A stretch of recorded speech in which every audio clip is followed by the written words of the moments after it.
This is Are interesting. you arrogant? Well, the difference between arrogance and reality is just competence, isn't it? Say that again? The difference between arrogance and a healthy grasp of reality is only going to be the competence of an individual. That's one way of looking at it. But If I can kick the fuck out of everybody, for example, and I say I can kick the fuck out of everybody, am I arrogant? Not necessarily. It depends on the kind of energy of it, right? But I mean, one might say that arrogance hides insecurity. Like, are there places where you're insecure? That's another very good question, but let me think about this for a second and answer it, because these are questions I've never been asked before. But I don't, okay, so what am I insecure about? This is another point, and maybe this is a personality characteristic, which is interesting. I don't do anything I'm bad at ever. Oh, like sing? Yeah, like sing. I cannot sing, so I will not sing. And I'd love to hear you sing. I'm sure you wouldn't. But maybe that once again shapes my reality, because I refuse to do anything I am bad at. If I'm bad at it, I hire someone else to do it, or I find someone else who's good at it, and I offer value to them to do it. I don't do my entire reality. Why? Why? Because you don't want to, I mean, there's the things you're incompetent in and you have time, but like, because you're scared to look foolish or not be good at something, and people are going to see, oh, Tate's not so great at everything. No, I don't think it's emotional. I think it's purely logical. I'm thinking about my day. Every single thing I do are the things I am absolute best at. If I'll put boxing gloves on after this, and I'll go fight, and I'll beat everybody. I'll destroy everyone. And I think I only enjoy things that I'm good at. And I also think that if I have X amount of hours in the day, the way I can be the most competitive, most fearsome predator is to spend all of my waking time doing things I'm the best at, and leave things that I'm not good at to the other people who perhaps are good at them. If you're an accountant and you want to become as rich as possible, then what you do is as many hours as possible accounting. But you're rationalizing. I am, correct. Yeah. So let me rationalize it. Yeah. I'll rationalize it. Yeah, but that's what you do. And that can be a defense. I mean, rationalization is a classic defense. Yeah, but that's my rationalization. And you're really good at it, But right? It's just, rationalization- but it's like a sword you have that's super sharp and you want to use it all the time. All the time. Yeah, but what if you set it down and realize there's other tools available in your toolkit and maybe you need to develop those? But rationalizing is how I built my mind.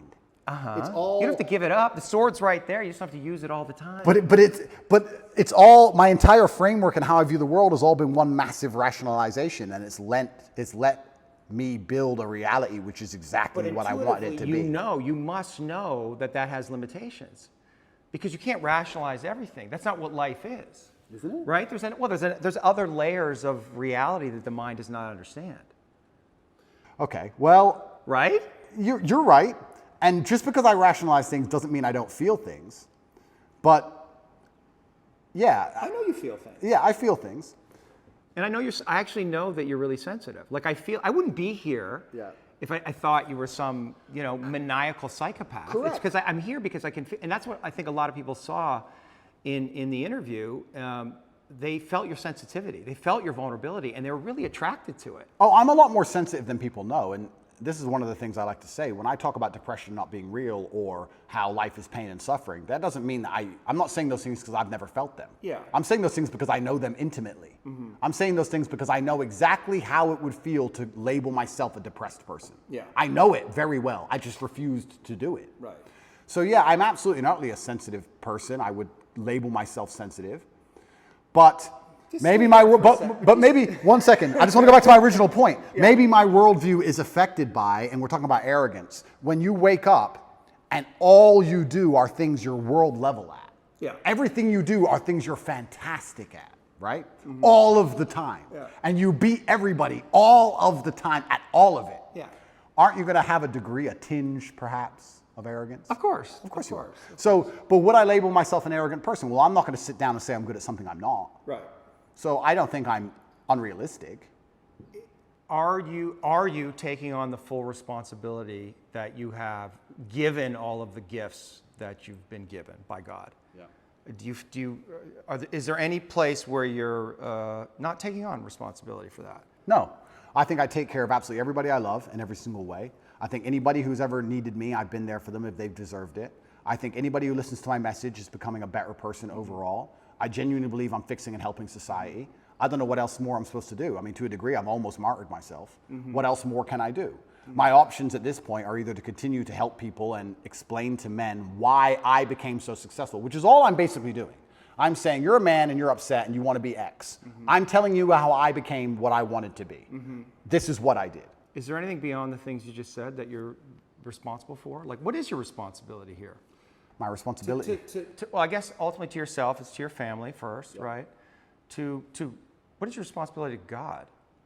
I think God wants me to be the best possible version of myself. I think that God dislikes people who are lazy.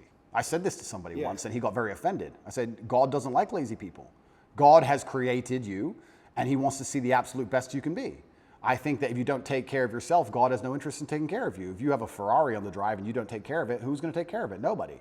I think that taking care of yourself and being the best possible version of yourself you can be is how you please God. I think that's one of the best ways to praise him, is to wake up every day and say, I need to be the strongest, smartest, fastest, most fearsome, most stoic, most capable man I can possibly be. This is how I please God. So I think your duty to God is also these things. And that's another massive source of strength that I get. When I'm alone in a jail cell, I understand that God is still watching. And God would be unhappy if I couldn't handle it. I don't think, maybe we can talk about God, or we can also talk just about basic cosmic balance. I don't believe you can become the most famous man on the planet calling yourself the top G without the universe testing you if you're really about it. I don't think you're going to get to a point where the universe, whatever you want to call it, is going to say, is he really the top G? Yeah. And you're going to have to prove it. If you walk through life and say, I'm made of iron, I'm Mr. Tough Guy, sooner or later someone's going to check you and find out if you are or not. Right. So when I was doing this for a very long time, I wasn't ignorant to the fact that something's going to come along and see if I am who I am. So when I'm sitting in a jail cell by myself with cockroaches all over the floor, I'm like, okay, this is my chance to show I'm not full of shit. Right. Was I full of shit? No, I wasn't. Am I going to allow everything I've ever said and my last name and my duty to God and everything to go down the pan, or am I going to just man up and fucking win? Right. So I saw it, I guess, to a degree as an opportunity, but there was a massive burden of responsibility on me on how I had to perform. I didn't have time to be depressed or sad. This is what I'm saying to you earlier. I didn't have time. I had things to do. Top G's kids can't eat. Top G's women can't pay the bills. Top G's business is over. No, I had to fix all of it. From jail and fix myself and get out. I was very busy inside of my brain staring at a wall. So I didn't have time for this. And this is another thing I try and explain to people and I don't understand about, and I talk about men specifically because I understand how to be successful as a man. When men say to me they're depressed, with unlimited options, with the capability to become anything you desire, with God giving you a full and able body and mind, how do you have time to be depressed?